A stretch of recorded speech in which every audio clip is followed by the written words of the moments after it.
សច្ចាមិនឡើយ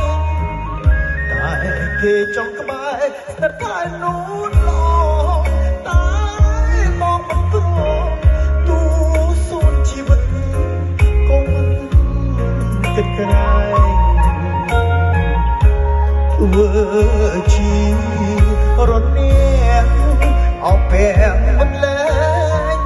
គេចង់ប្រជែងត្រូវឈប់ប្រាថ្នាជួ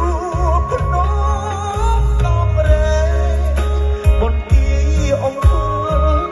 អូនគុំមិនទៅថាបងសាវ៉ាដូផ្ដាច់ស្លាប់មិនអោយអ្នកណា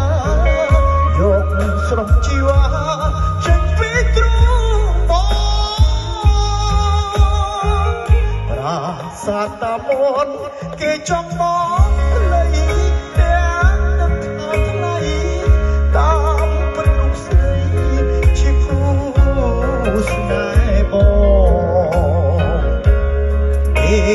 បានឹកតាក្របីជាសាក់សី